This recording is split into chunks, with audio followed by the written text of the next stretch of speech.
पाटील 1971. देवेन कापडनीस यांना मी स्टेजवर पाचारण करतो. मी विजयदादांना विनंती करतो त्यांनी आदरणीय माजी शिक्षक विस्पुते सरांना स्वागत करावं. पुष्पयुक्त स्वागत. आदरणीय शिकलगारकर सरांचं स्वागत. आदरणीय सुंदरकांत गोविंदराव देशमुख सरांचं स्वागत. लक्ष्मीकांत देशमुख दादांचं सहर्ष स्वागत. मी जीवनदादा सोनवणे यांना विनंती करतो त्यांनी पुढील स्वागतासाठी आदरणीय कार्तिक दादा इंगळे यांचं पुष्प देऊन सहर्ष स्वागत करावं.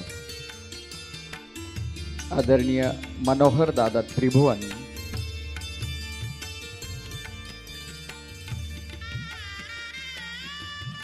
आदरणीय सुधाकर दादा बोरसे,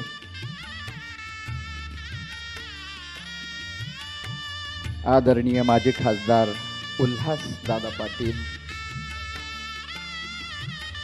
आदरणीय कृष्णराव दादा शेलार.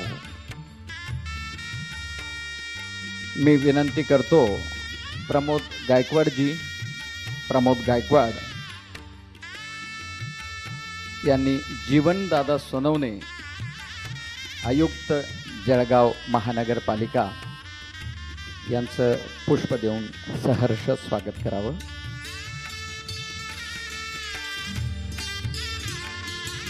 जितेंद्र पाटील, आदरणीय चव्हाण मॅडम शासकीय विद्यानिकेतन धुळे यांचं स्वागत.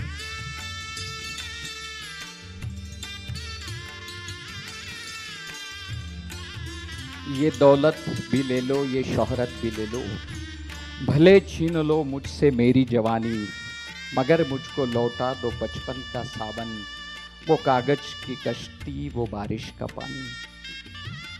विद्यानिकेतन नावाच्या त्यावेळी वाटणाऱ्या या कोंडवाड्यात पाऊल ठेवताना हा कोंडवाडा जगाचं संपूर्ण आभाळ आपल्यासाठी खुलं करून देईल हे खरं म्हणजे वाटलंच नव्हतं.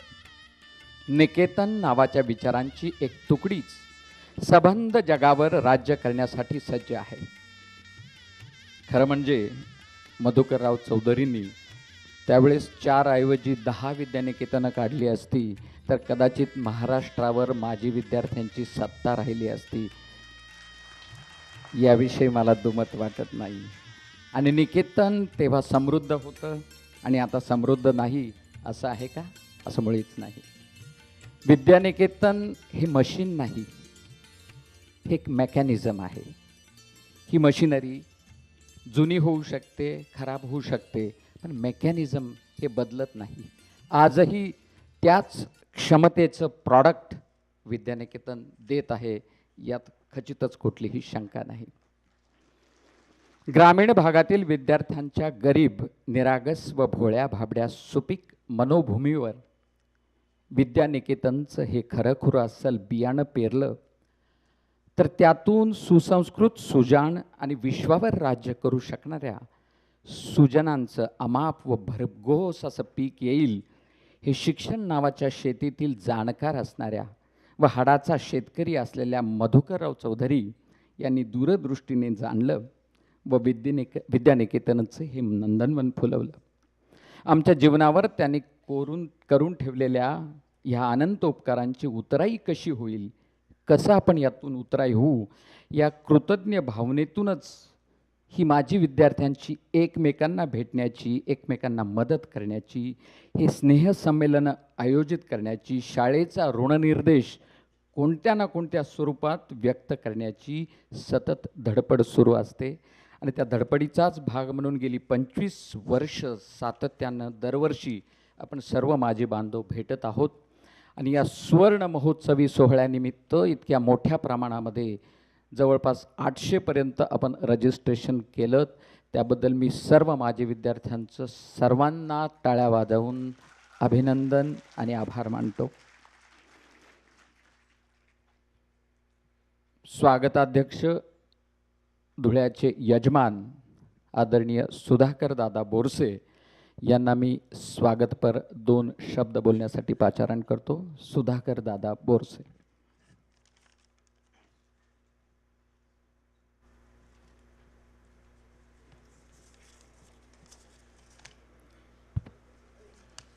आदरणीय व्यासपीठ, बंधूंनो, आज धुळे शहरात शासकीय विद्यालय धुळे नाशिक या नामांकित शासकीय संस्थेचा सुवर्ण सोहळ्यात आपणा सर्वांचे स्वागत करताना मला अतिशय आनंद होत आहे.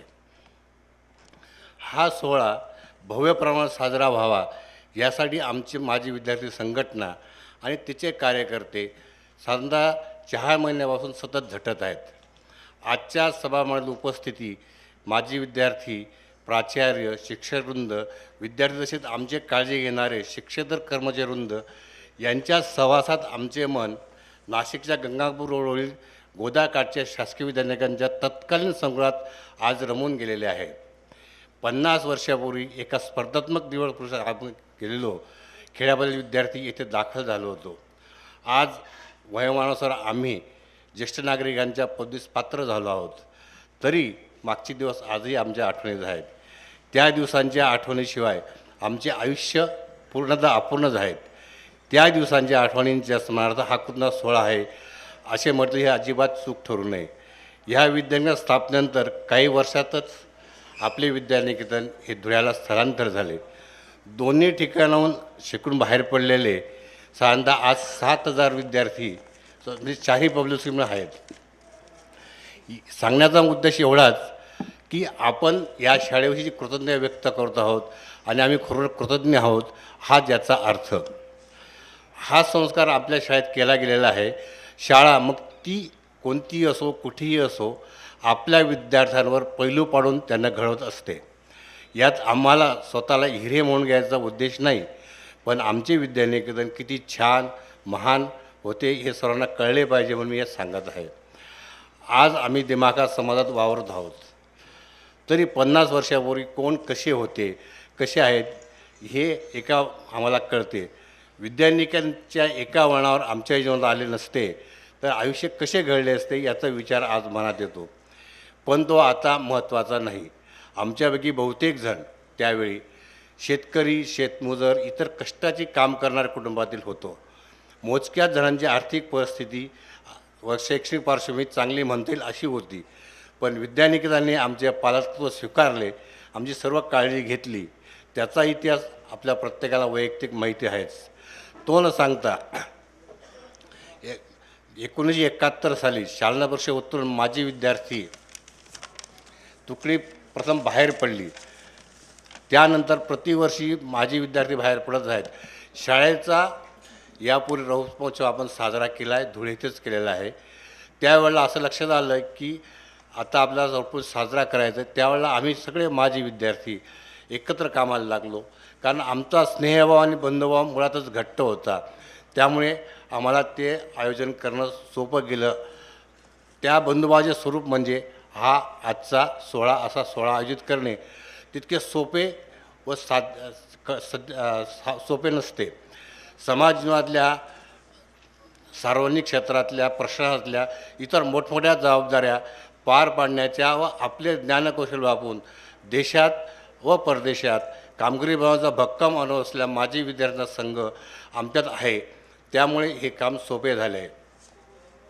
देशाच्या, जगाच्या कानाकोपऱ्यात पसरलेल्या माजी विद्यार्थी व शिक्षक यांना 3 दिवस एकत्र आणणाऱ्या सोहळ्याचे नियोजन करणे व हे नियोजन प्रत्यक्ष जनसंपर्क माहिती तंत्रज्ञानाच्या उपयोजनाचा आदर्श वस्तुपाठ ठरावा असेच आजचा कार्यक्रम आहे.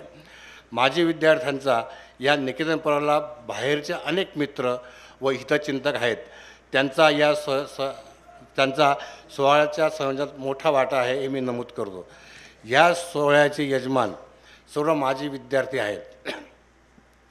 धुळे, पुणे, नाशिक तसेच जळगाव या ठिकाणी स्थानिक समित्या व इतर विद्यार्थ्यांच्या माजी विद्यार्थ्यांना संयोजनात महत्त्वाची जबाबदारी पार पडली. या सर्वांचे नेटवर्किंग अत्यंत जबरदस्त असे आहे. आपापले व्यवसाय सांभाळून सर्वांनी परस्पर संपर्क कायम ठेवून हा सोहळा घडवून आणलेला आहे. ह्या सोहळ्यासाठी विविध प्रकारच्या व्यवस्था कराव्या लागल्या. त्यांनी रात्रंदिवस काम केलं आहे. सुवर्णमहोत्सवाचा कार्यक्रम यशस्वी व्हावा यासाठी आपल्या संघटनेचे आजचे अध्यक्ष विजयकुमार ठुबे यांनी अहोरात्र नियोजन केले. आजचा जो भव्य दिवस सोहळा दिसत आहे तो केवळ त्यांच्या अट्टासापायी. त्यांनी हा कार्यक्रम वेगळ्या प्रकारचा तर व्हावा, परंतु हा कार्यक्रम कायमस्वरूपी स्मरणात राहील असाच व्हायला पाहिजे अशी मनाची खुणकाट बांधली आणि त्यांनी याचं सूक्ष्म नियोजन केलं. त्यांना आपले वरिष्ठ बांधव सोमनाथ दादा, लक्ष्मीकांत दादा, मनोहर दादा यांनी वेळोवेळी मार्गदर्शन केले. ज्याने आपल्यासाठी काही केले आहे त्यांच्याविषयी कृतज्ञता व्यक्त करणं ही आपली संस्कृती व परंपरा आहे. ही संघटना ज्यांनी बांधली त्यांच्याविषयी आपण कृतज्ञता व्यक्त करूया. साधारणतः 1985-2000 या सणावळीमध्ये संपर्काचे काही साधन नव्हते. तेव्हा आपल्याशी संपर्क करणारी आपल्याला अवेळी भेटणारी व्यक्ती म्हणजे छगनदादा व आज आपण एवढ्या संख्येने हजर राहील.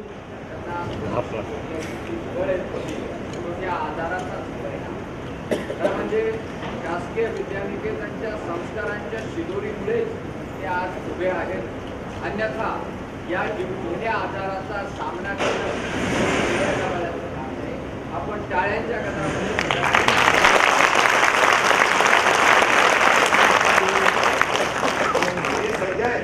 ॲडव्हर्टाइजमेंट लावून दे ना. ॲडव्हर्टाइजमेंट ब्रेक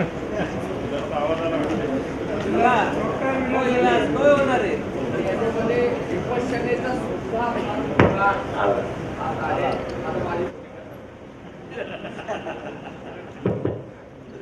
तर मित्रो, तुम्ही आज जिथं जमले ते आपल्या छगनदादाच्या विषयी आपण विशेष कृतज्ञता व्यक्त करूया.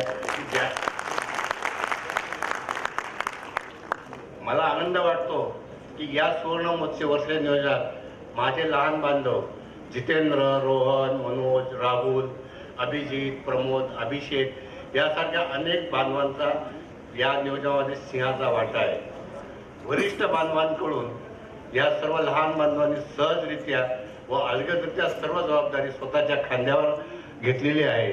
त्यामुळे मला विश्वास वाटतो की आपली एकत्र दिनाची परंपरा अखंडित व अबाधित राहील.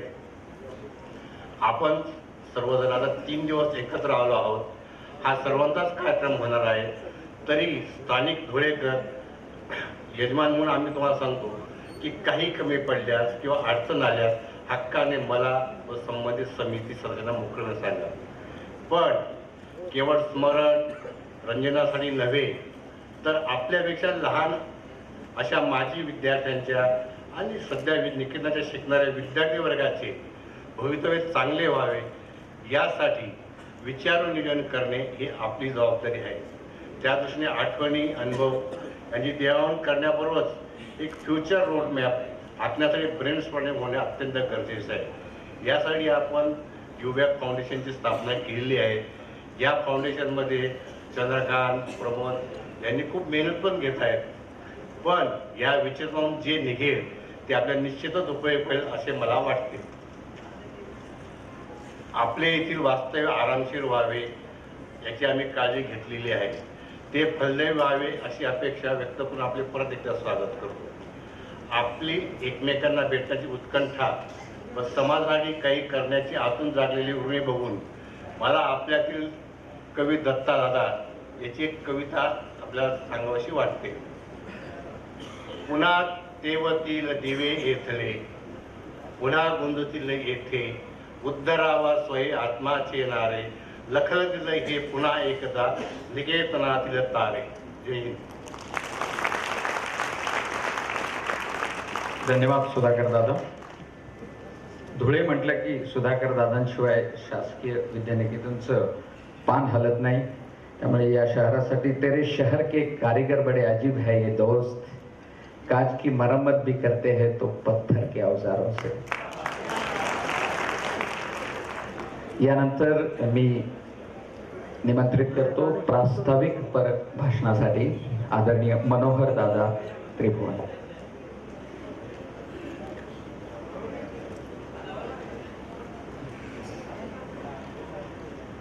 सन्माननीय व्यासपीठ, सर्वांची नावं घ्यायला हवी, पण त्यासाठी 800 नावं घ्यावी लागतील, म्हणून मी फक्त सन्माननीय व्यासपीठ, आपले मित्र,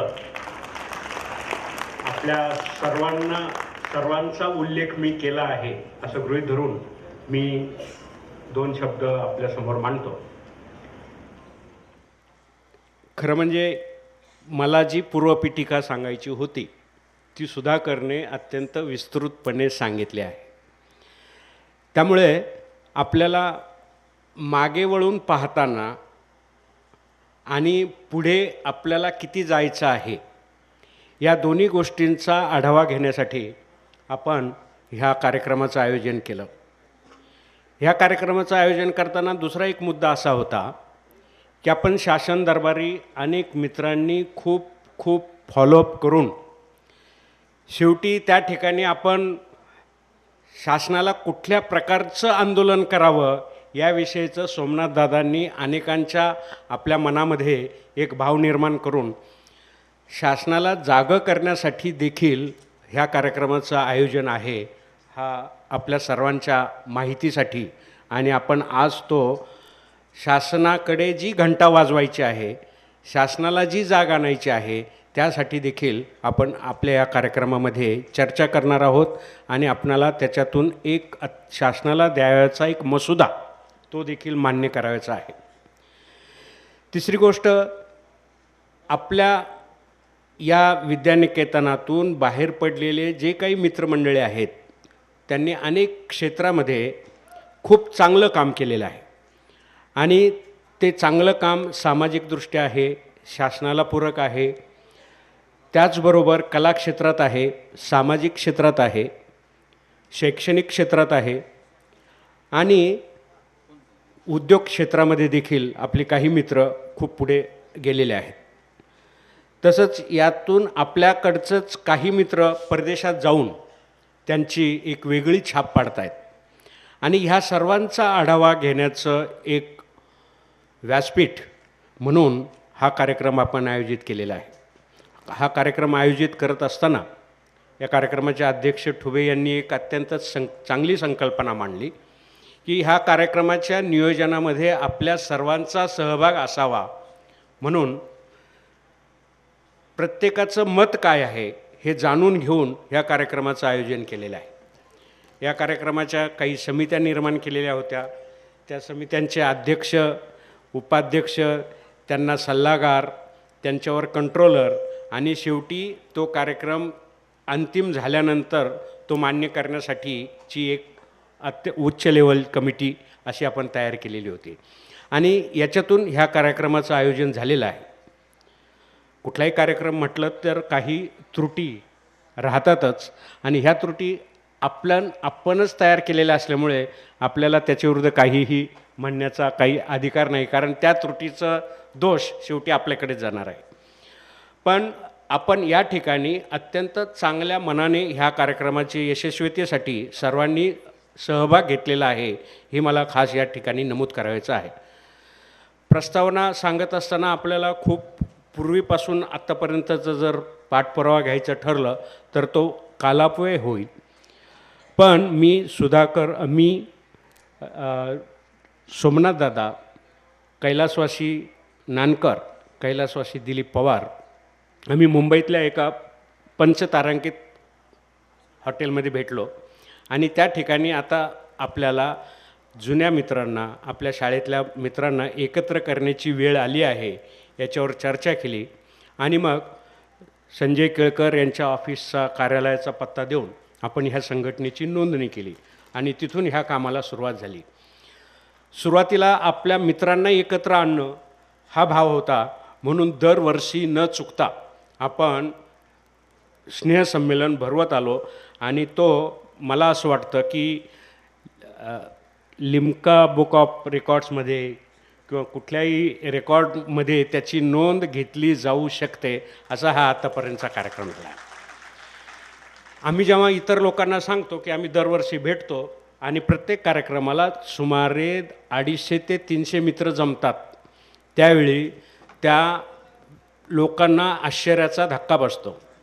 इतकंच नव्हे तर आमचा मित्र कुठेही जरी गेलेला असला, कुठल्याही पदापर्यंत पोचलेला असला, तर त्या दिवशी आम्ही शाळेत जसे होतो, शाळेत ज्या प्रेमाने वागत होतो, ज्या चेष्टा मस्कऱ्या करत होतो, त्या जशाच तशा नैसर्गिकपणे करतो हे सांगितल्यावर आणि तो आनंदाचा ठेवा पुन्हा वर्षभरासाठी जपून ठेवून पुन्हा पुढच्या वर्षी भेटतो, अशा प्रकारचं आपण सुरुवातीला केलं.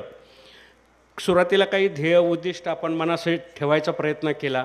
आपण आपल्या काही मित्रांना राजकारणात पुढे आणूया, काही मित्र मिळून व्यवसाय करूया, काही मित्र मिळून काही वेगवेगळ्या गोष्टी करूया. पण मग आमच्या असं लक्षात आलं की आपले सर्वच मित्र इतके विखुरलेले आहेत, शाळेतून बाहेर पडल्यानंतर त्यांच्यावर अनेक वेगळ्या प्रकारचे संस्कार झालेले आहेत, वेगवेगळ्या प्रकारचे त्यांनी त्यांच्या दिशा निवडलेल्या आहेत. मग अशा वेळी आपल्याला असे कार्यक्रम राबवणं हे जरा आपल्या आवाक्याबाहेरचं आहे असं वाटल्यावरून फक्त त्याच्यामध्ये एक कॉमन व्यासपीठ असं निर्माण करून आपल्या मित्रांना एकत्र आणणे, कुणाच्या काही अडचणी असतील तर त्या सोडवणे आणि त्यासाठी त्यांना पुढं जाण्यासाठी प्रोत्साहित करणे, अशा प्रकारचं आपण ठरवलं. आनंदाची गोष्ट, डॉक्टर उल्हासदादा इथे आहेत. त्यांच्या पहिल्या निवडणुकीच्या काळामध्ये त्यांना माहीत आहे की नाही मला माहीत नाही, पण आम्ही सुमारे 300 ते 350 मित्रांना रात्री